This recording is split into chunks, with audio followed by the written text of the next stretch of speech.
Star plus show जादू तेरी नजर डायन का मौसम में बारिश की बूंदों की हल्की सरसराहट में भीगती गौरी अपने आप को सुकून देने की कोशिश कर रही थी, लेकिन भीतर का तूफान शांत होने का नाम नहीं ले रहा था। हर बूंद उसके भीतर की बेचैनी को और गहरा कर रही थी।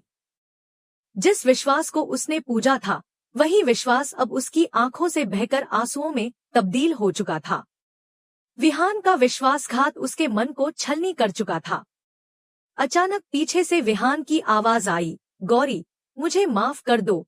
उसकी आंखों में पश्चाताप था, लेकिन गौरी के अंदर अभी भी जलते सवालों की आग थी। एक झटके में उसने विहान को एक जोरदार तमाचा जड़ दिया। उसका गाल सुर्ख हो गया। लेकिन जैसे ही गौरी का हाथ विहान के चेहरे पर गया, एक अजीब सी कंपकंपी उसके शरीर में दौड़ गई।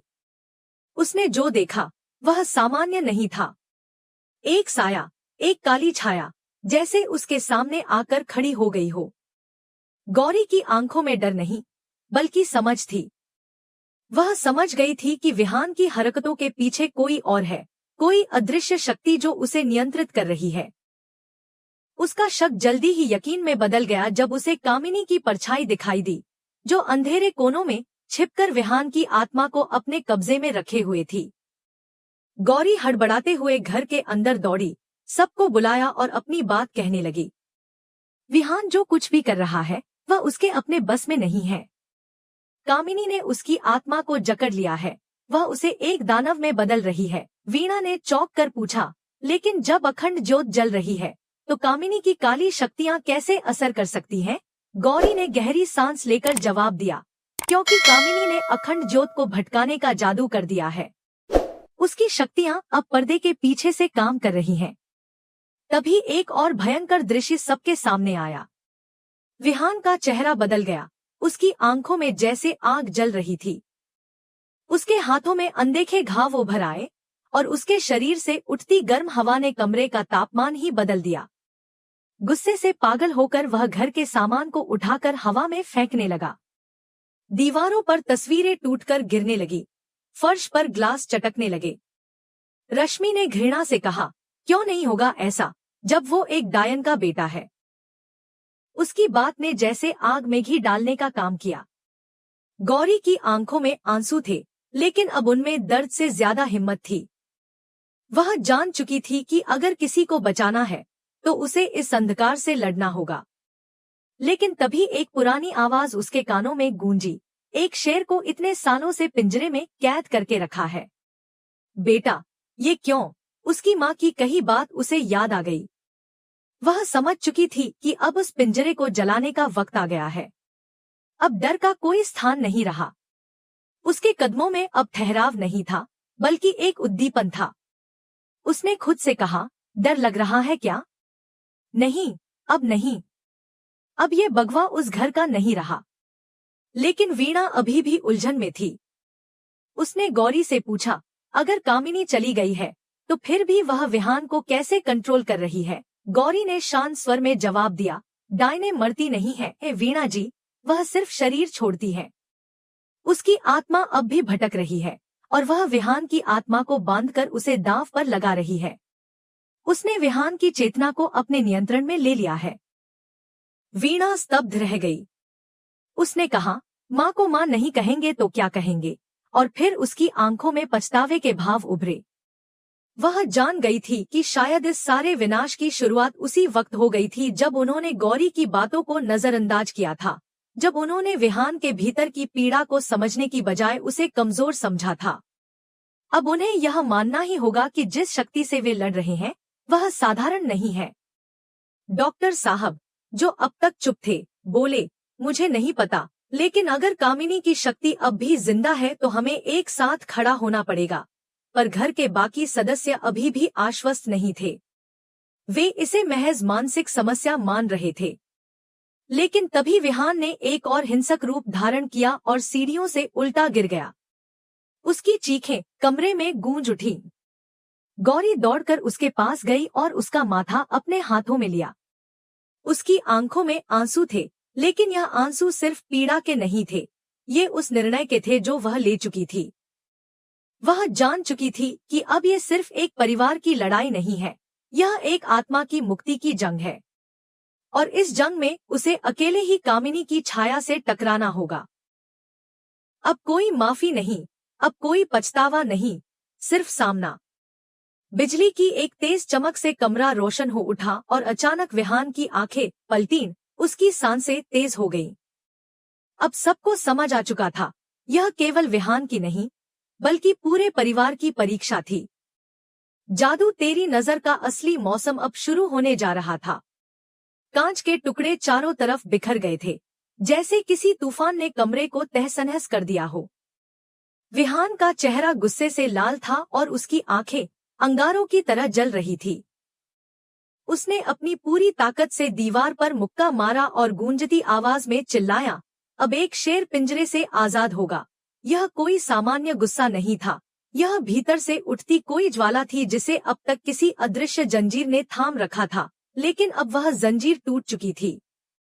गौरी सामने खड़ी थी, उसकी सांसें तेज थी, लेकिन वह पीछे नहीं हटी। उसके दिल में डर था, पर उसका चेहरा किसी योद्धा की तरह शांत और दृढ़ था। विहान उसकी ओर बढ़ा, उसकी आंखों में पागलपन था। तू मुझसे दूर नहीं जा सकती, गौरी, उसने कहा, मैं तेरा पति हूँ।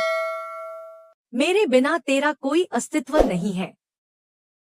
वह एक कदम और आगे बढ़ा, जैसे गौरी को डराकर उस पर हावी होना चाहता हो।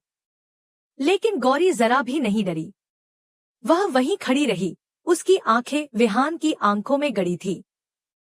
अगर तू सच में मेरा पति है, उसने धीमे लेकिन मजबूत स्वर में कहा, तो तुझे खुद को उस अंधेरे से निकालना होगा जिसमें तू डूब चुका है।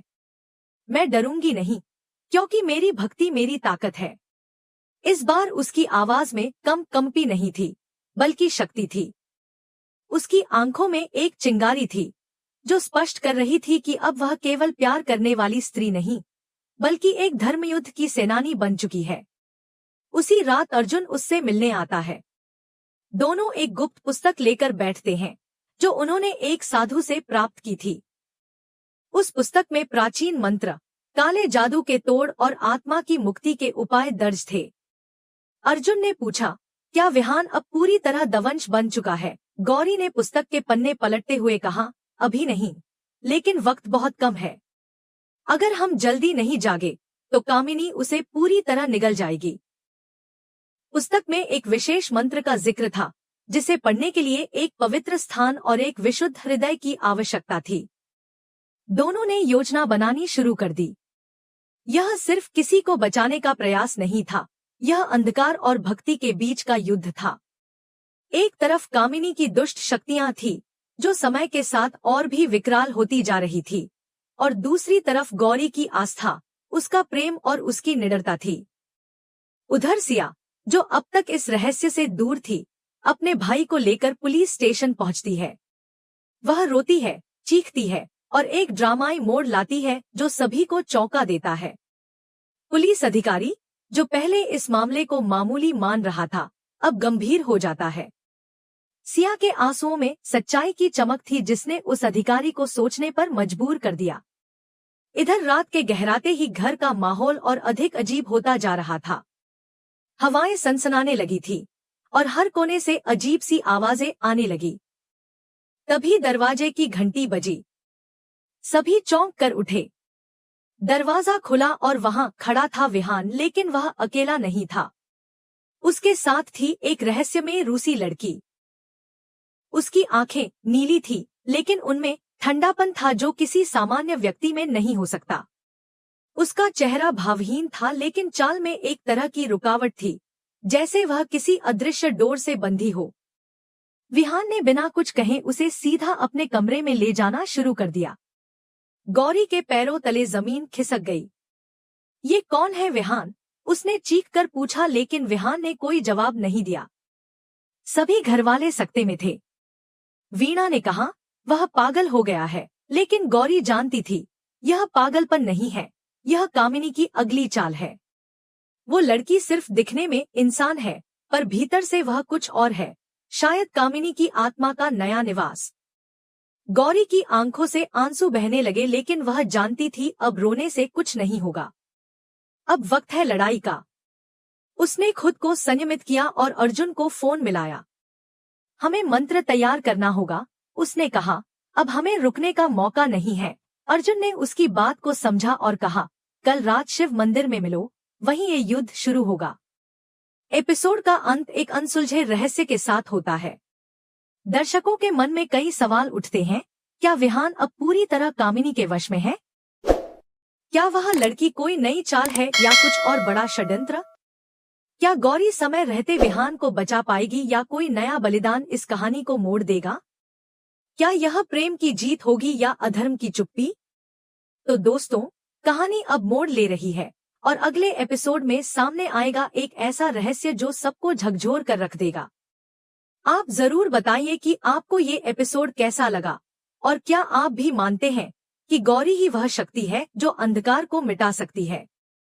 अगर हाँ, तो जुड़े रहिए और इस यात्रा में हमारे साथ चलिए, क्योंकि जादू तेरी नजर का अगला अध्याय अब और भी चौंकाने वाला होगा। जय माता दी।